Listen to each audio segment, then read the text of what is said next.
Is Maxwell House really the only coffee in the world? Well, your father says so, and your father knows best.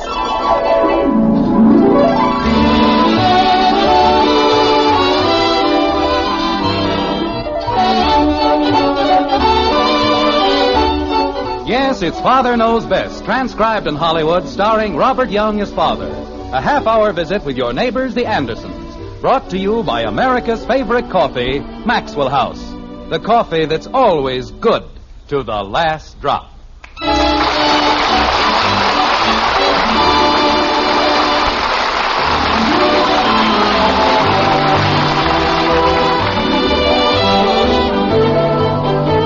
If an arrow rises, it must fall. If a river flows, it must bend. And be they long or be they small, all vacations have an end. In Springfield, which is still an average town, live the Andersons, just an average American family with the average American trials and tribulations. Their car is rolling rapidly toward the white frame house on Maple Street. And as they return from a long summer holiday at Round Lake, it might be interesting to note the thoughts which occupy their minds. For instance, there's Kathy, aged 9. Gee whiz. Next week we have to go back to school. Bud, who is 15. Gosh, next week we have to go back to school. And Betty, who is a very adult 17. Jumping creepers. Next week we have to go back to school. Then, of course, there's Margret, the mother of the brood. Next week, the children go back to school. And last, but by no means least, Father himself, Jim Anderson. Well, it won't be long now. Here's Maple. There's Jimmy Woody. Jimmy! Sit down, will ya? Bud, stop pushing. I'm not pushing. Kathy's standing on my foot. Kathleen, sit still and behave yourself. I was saying hello to Jimmy. There'll be plenty of time for that. Jim, Hmm? are you sure everything's all right at the house? Of course everything's all right. Why? Well, you look just like a boy with his hand in the jam pot, and if you've done anything... Susie! Yoo-hoo, Susie! Ow! Kathy, sit down. That was Susie. Well, you don't have to jump out the window. Look what she did to my shoe. I did not. You certainly did. I certainly didn't. You certainly did. I certainly didn't. Kathy, will you please stop screeching in my ear? I wasn't screeching in your ear. You certainly were. I certainly wasn't. All right. That's enough. Well, she said I was screeching in her ear. I said that's enough. And I wasn't. Hey, there's the house. Well, that's a relief. What do you mean by that?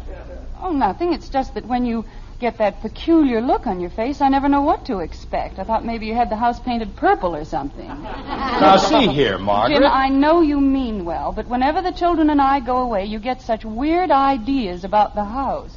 Oh, like the barbecue pit I built last summer. I suppose that was a weird idea. No, it was fine until it fell apart. How about the year you decided to turn the playroom into a bowling alley? Never mind. Or the year you painted the living room green and Mom had to send all the... I said never mind. Oh, gosh, I was only trying to help.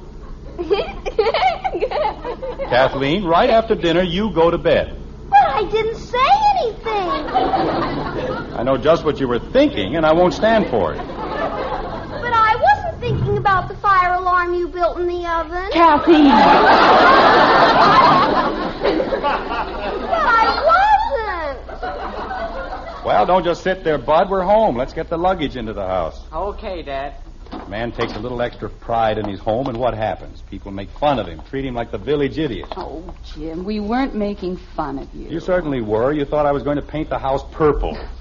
No, I didn't, dear. I merely said... Joe! Hey, Joe! Bud, come back here. Where do you think you're going? I just saw Joe Phillips. Well, take a look at the suitcases. They come first. Holy cow. Kathy! Yes, Daddy? That is not where we live. This is our house, the white one. But I thought if Patty Davis was home. You can see Patty in the morning, dear. Right now, we've all got to help your father. Gee whiz. Well, I guess that's about everything. Jim. Margaret, there's nothing to worry about. I haven't done anything to the house. Nothing much, anyway. Oh, dear. Kathy, push the water bottle under my chin. It's slipping. Want me to carry it? Just push it over a little. Oh, why can't I carry it? Kathy!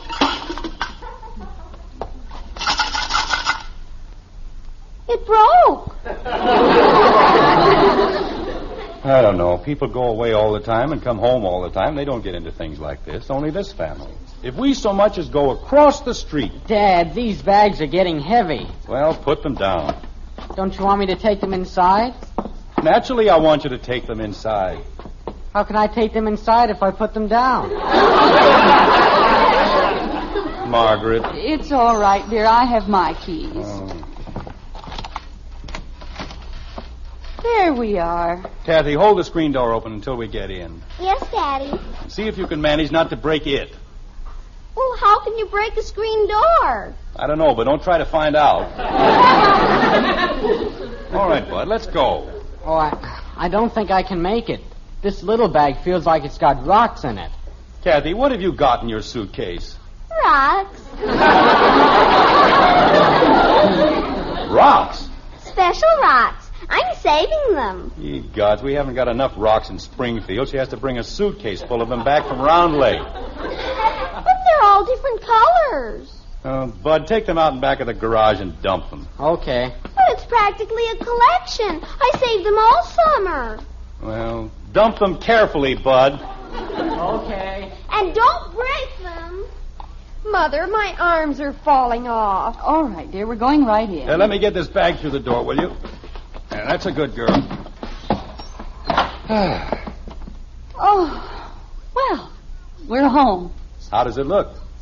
Well, it looks wonderful. Simply wonderful. I had Mrs. Nilsson come in last Friday and give it a good cleaning. Oh, that was very thoughtful. I don't see anything different. Do you, Mother? No, dear. Everything looks just the way it should. Phew. Gosh, these coats are heavy. Oh, Betty, you can't just dump them in a chair like that. You know where they belong. Okay, I'll hang them up. Just a minute, Betty. I've made a few little changes around the house. Just minor changes. Jim? Well, it's something I've had in mind for quite a few years. You see, the way I figure, there isn't much difference between a home and an office, so far as efficiency is concerned, anyway. Jim, a home isn't like an office. You can't run them the same way. Of course you can. And wait till you see what I've done. Everything's neat and tidy and orderly, the way things ought to be. I hope you know what you're doing. All right, Betty, put the coats in the closet before they get all wrinkled. Okie doke. And then see what happened to Bud and Kathy. If nothing has, do you mind if I arrange something? Stop talking and do as you're told. Yes, Father. That girl can talk more and say less than any 10 people in Springfield. Jim. And she certainly doesn't get it from my side of the family, I'll tell you that. Jim. I've never heard anyone talk so much in my entire life. All the way down from Round Lake. Talk, talk, talk. Jim. Oh, silent one. Yeah? Do you mind if I say something? Of course not. You know that's a ridiculous question. Well, I have another ridiculous question. What have you done to the house? I've instituted a little system, that's all, and it's about time. Mother, there aren't any hangers. There certainly are. They're in the box. The hangers are in a box? That's right. There's nothing that looks sillier than a bunch of empty coat hangers. Besides, they don't do anything but catch dust. What box? The box under the box with the galoshes. Jim, it's taken me 15 years to train the children to hang up their coats. And now you've hidden the hangers. No, I haven't. I put them where they belong. It's part of the system. You haven't rearranged the entire house that way, have you? More or less. Oh, Jim. Now, don't get upset, Margaret. The least you can do is give the system a chance. But if you aren't home, we'll never be able to find anything. Yes, you will. I spent a whole week making a catalog. Everything is entered in its proper place. Dishes, silver, linen, everything's been put away systematically and entered in the catalog. Jim Anderson, do you mean that in order to find a plate in the cupboard, I've got to look it up in a catalog? That's right, under C. C? Dishes under C? I filed them under China. That is the most ridiculous thing I ever heard. It isn't ridiculous at all. You've been complaining for years that you haven't had enough closets. Well, when I got through rearranging things, I had 2 closets left over. I'm not going to say a thing, not a single thing. At this moment, I don't dare. Father, the door to the basement's locked and there isn't any key. The key is where it belongs with all the other keys. They're all tagged, labeled, and filed very systematically. Where? Margaret, I wish you'd stop looking at me that way. I was merely trying to be helpful. I know it isn't easy to get used to a new system, but you will. Say, Dad. I want to give it to him. Here's a letter for you, Dad. Oh. It was special delivery, and I signed for it. It's from the bank. So I see. Now, where do you think a bank would be if they didn't have a system? They'd be broke in a week. We're not running a bank. No? Well, when some of the bills come in from the department stores... No, it's impossible. What's the matter, Father? Is something wrong, dear? I'm not overdrawn. How could I possibly be overdrawn? Well, they have a system. Margaret, this is not a joking matter. The day I left for Round Lake, just a week ago Friday, I deposited over $700. Now, how could I be overdrawn? Maybe their system didn't work. You're darn right it didn't work. Just as soon as I find my checkbook. Isn't it in the desk drawer? No, I put it someplace else. Part of the reorganization? Yes, I put it in a much more logical place. A very logical place. Only I can't remember exactly where. Why don't you look it up in the catalog? The catalog? Well, that's where you entered everything, isn't it? Well, you see, that's what I've been trying to tell you, Margaret. I was trying to get everything ready for you and the kids when you got home, and I had the catalog all finished and everything, but... Jim, you didn't. I lost it. Oh, no!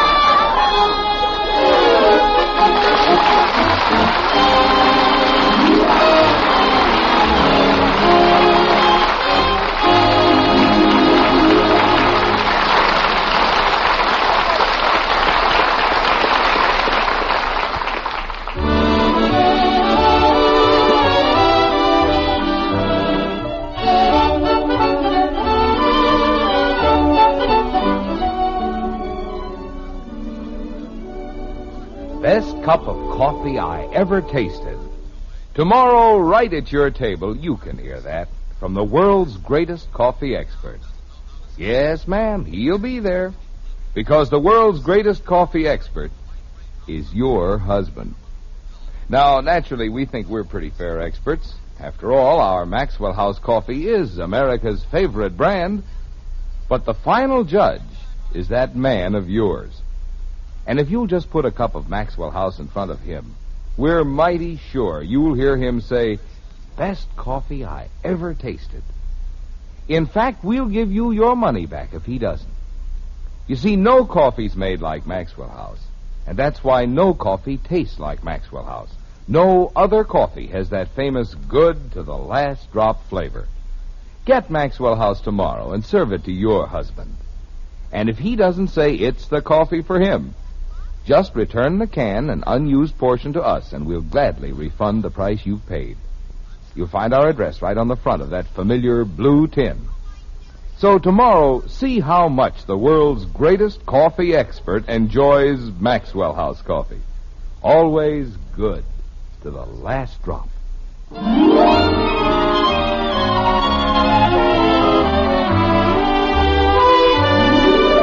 It's only minutes later in the white frame house on Maple Street, and the future looks dismal and dark for the family known as Anderson. Father, with his brilliant new system, has disorganized the entire household. But it won't be for long. You know how it is with life. It's always darkest before the dawn. And though everything may seem quite grim at the moment, there's really no need to be concerned. Just hang around for a little while, and gradually things will get worse. Mother, I can't find my skates. They're in the basement. But the door's I know. Jim, the first thing we've got to do is find the keys. We can't live in a house where everything is locked up. If I could only remember what I did with the catalog. I'll settle for the keys. Can't you remember where you put them? I put them in a drawer. Which drawer? I don't remember. Anyway, I locked the drawer, so what good would it do if I did remember? You locked the drawer with all the keys in it? Well, naturally. Then I put that key somewhere else. Where? In a towel. I think it was a towel. Maybe it was a pillowcase. Jim. But it's all written down in the catalog. If we can find that, there'll be nothing to worry about. Except trying to get this house back in order again. Margaret, there's one thing you refuse to recognize. Doing it my way, I had 2 closets left over. And there's one thing you refuse to recognize. We have 2 trunks and 5 suitcases to unpack. How many closets do you think we'll have left over then? Oh, I guess I forgot about that. Well, anyway, I tried. Oh, I'm not worried about the closets. At least they're open. But all those locked drawers and missing keys, what are we going to do about them? We'll have to make a thorough search, that's all. Bud! He went out to get the rest of the luggage, dear. Anytime the doorbell rings, he manages to do something else. But you sent him for it. Well, how did I know the bell was going to ring? Haven't even been home 15 minutes. You'd think people would have the decency to let you get your hat off before they start ringing the doorbell. Jim, my boy. Oh, hello, Mr. Gribble. Come on in. I'm not interrupting anything, am I? Oh, no. We were just sitting around playing a little game of button, who's got the button? Yes. Jim, I've got news for you, the most wonderful news you've ever heard. It wouldn't have anything to do with a catalog, would it? What? Well, that's sort of a key subject around here right now. I see. Who is it, Jim? It's Mr. Gribble, honey. I can't stay very long. Just stopped by on my way to the club. Saw the car in the driveway, you know. Oh, hello, Mrs. Anderson. Nice to see you back. Oh, it's nice to be back. That is, it might be. Sometime soon. Yes. There's no place like home, that's what I always say. The old familiar haunts with everything in its place and a place for everything. Isn't it the truth? Yes. You said something about good news, J.P. I did? Oh, yes, I did, didn't I? Jim, my boy, I've done it. Yes, sir. After 3 years, I've finally done it. No. Yes. Well, that's great. What did you do? Why, I've gotten the Springfield Athletic Club to open its membership list. Not far, mind you, just far enough to let you in. Now, what do you think of that? The Athletic Club? Oh, that's wonderful, J.P. It really is. Isn't it, Margret? Oh, yes, I'm just goosebumps all over. I'm finally going to get into the Athletic Club. Well, I've got to get down there right away, so if you'll just let me have a check for $125. A check? For your application, my boy. I want to get it in before they change their minds. You want me to give you a check? What's the matter with you, Jim? Don't you want to join? Oh, yes. I wanted to join for the last 5 years. Well, then stop staring at me like a congenital moron and give me a check for $125. A check for $125. Mr. Gribble, we might as well tell you. I left my checkbook at the office. That's what we wanted to say. Wasn't it, Margret? I guess so, dear. If that's what you say. Well, there's nothing criminal about that. Of course not. I'll drop by the bank first thing in the morning, and then I'll leave a check at your office. How'll that be? Oh, that won't be necessary. It won't be any trouble, J.P. And I don't think it's right for you to lay out all that money. Who said anything about that? You bank with the merchants, don't you? Well, here's one of my blank checks. You can use that. Oh. Well, is that you, Bud? I guess so. Well, come on in, Bud. Mr. Gribble's here. Jim, if you'll just make out a check for $125. I want you to meet Bud, J.P. He's a fine boy. I met your son when he was 2 years old. Now, if you'll just make out a check. Bud, you know Mr. Gribble, don't you? Sure. How are you, Mr. Gribble? I'm beginning to wonder. Jim, Mr. Gribble's a great baseball fan, Bud. Why don't the two of you talk about baseball while I get on the phone? I don't know one end of a baseball bat from the other. All I want... Look, I'll make out the check, and all you'll have to do is sign it. How will that be? Oh, that'll be fine. Just fine. I've got all the bags in, Dad. Now can I go see Joe? No. I want you to stay here and, why don't you get Mr. Gribble a drink? What kind of a drink? Well, any kind of a drink. Water, anything. I don't care. How about a nice glass of water, J.P.? Thank you, no. Well, go ahead, Bud. Get Mr. Gribble a glass of water. He doesn't want any. We'll get it for him anyway. Holy cow. All right, Jim. It's made out. Now all you have to do is sign it. Yes. Betty, Kathy, Mr. Gribble is here. Jim, why don't you just tell him that... Betty, Kathy, can't you hear me? What's the matter, Father? I just told you, Mr. Gribble is here. Good for him. Well, don't you want to say hello? Hello, Mr. Gribble. Hello, Betty. How about Kathy? Hello, Mr. Gribble. Hello, Kathy. Friendly little group, aren't we? Jim, why don't you come down and tell Mr. Gribble all about the nice summer you had? Jim. Tell him all about it, one day at a time. Jim. We're trying to find the key. Never mind the key. Mother, Mrs. Nilsson didn't dust under the bed. Never mind Mrs. Nilsson. Jim, Mr. Gribble... Never mind Mr. Gribble. Where? I guess I'll be running along. No, wait, I haven't signed the check. Oh, you remembered that. Jim, I'm sure Mr. Gribble would... Okay, I'll just sign it. And... Well, there you are, J.P., and thank you very much. Not at all. It'll be nice having you in the club. I imagine. I'll take you to the door. Goodbye, Mrs. Anderson. Goodbye, Mr. Gribble. I'm sorry everything was so upset. That's quite all right. Quite all right. Jim, my boy. Yes, J.P. When you come down to the club, I take things easy for a few weeks. Oh? You seem to have been overdoing things a little. I know what you mean, J.P. I'll be careful. Yes. Well, I'll be running along. Well, thanks again for everything. Oh, not at all, my boy. Glad to help. Well, I've joined something. The Athletic Club or Leavenworth, one of the two. Jim, what on earth were you trying to do? I don't know, Margaret. I thought if I could get Bill Morris on the phone about that deposit I made. But why didn't you tell Mr. Gribble the truth? I'm sure he'd have understood. I couldn't, Margaret. Would you trust all your insurance to a man who can't keep his bank account straight? I thought the bank made the mistake. They did. I mean, I think they did. I don't know. Here's the water, Dad.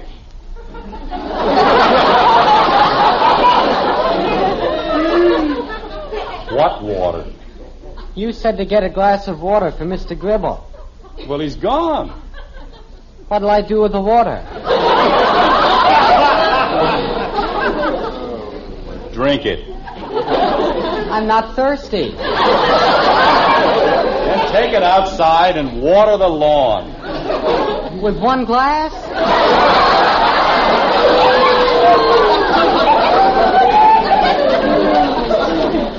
Jim, you're getting the boy all confused. Well, what do you think I am? No money, no catalog, no keys. Wait a minute. Now what? The middle drawer in my desk. That's where I put it. That's where you put what? I don't know. But I distinctly remember putting something in it. The catalog. That's where it is. Come on. Jim. Once we get the catalog, everything will straighten out. We'll find the bank book and the keys and... Uh-oh. Is it locked? Yes, it's locked. Everything's locked. But don't worry, I'll fix this. Where's the letter opener? Oh, Jim, you'll ruin the desk. Well, I've got to get it open. Here. Oh, your poor desk. You see, I knew I put it someplace. Is it the catalog? Well, not exactly. It's the check I was supposed to deposit.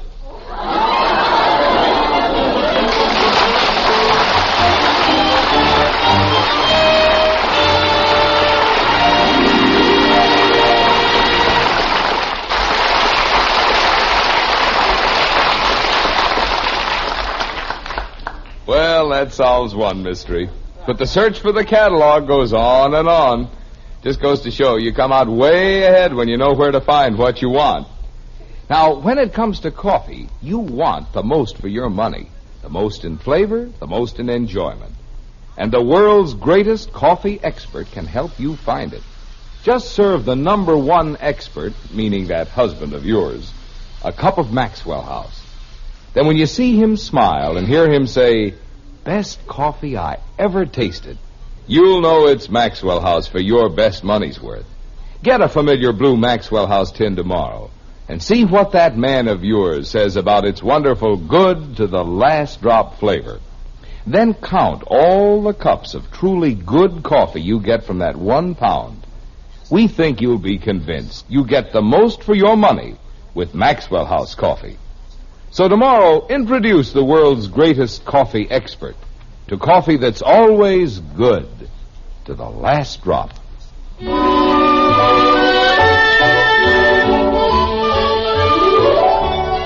Again, it's moments later in the white frame house on Maple Street, and only one of the Andersons' many problems has been resolved. Father, who always knows best, has taken care of the money situation. But it's Mother, the gentle soul, who takes care of the rest, like this. Jim, we've got to go about this thing logically. Now, where were you when you finished the catalog? In the kitchen. I wound up with the pots and pans. Mm-hmm. And then the phone rang. How do you know? Well, didn't it? Yes, but how... Dear, whenever you lose something, the telephone has always just rung. Well, then what happened? It was Hector Smith, wasn't it? Yes, but I still don't You and Hector made a poker date. You had to make a few notes, didn't you? That's right. I had to put down the address and the time. And you also put down the catalog. Well, I couldn't write with my hands full. Now, let's see. What handy spot would be the most illogical place for you to put it? I put it right on the telephone table. And then it disappeared. Betty! Yes, Mother? Look on top of the valance over the hall window. Margaret, you know that's ridiculous. Who in his right mind would stick a book away on top of a window valance? You would. I certainly would not. Mother? Yes, Betty? I found the catalog. On top of the valance? That's right. Thank you, Betty. Okie-doke. Well, I guess everything's all straightened out now. Not quite, dear, but it will be. As soon as we put everything back where it was in the beginning.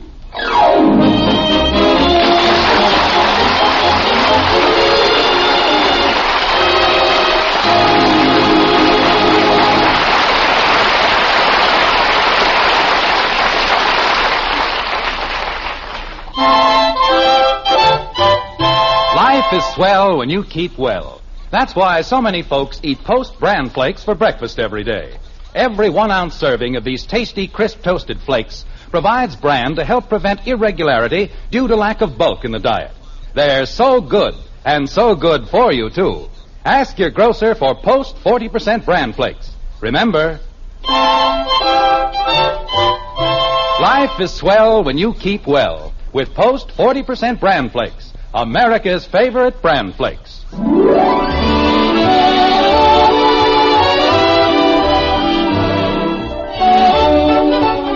Join us again next week when we'll be back with Father Knows Best, starring Robert Young as Jim Anderson, with Roy Bargy and the Maxwell House Orchestra, and yours truly, Bill Foreman. So until next Thursday, good night and good luck from the makers of Maxwell House, America's favorite brand of coffee. Always good to the last drop. Father Knows Best was transcribed in Hollywood and written by Ed James. Now stay tuned in for Dragnet, which follows immediately over most of these stations.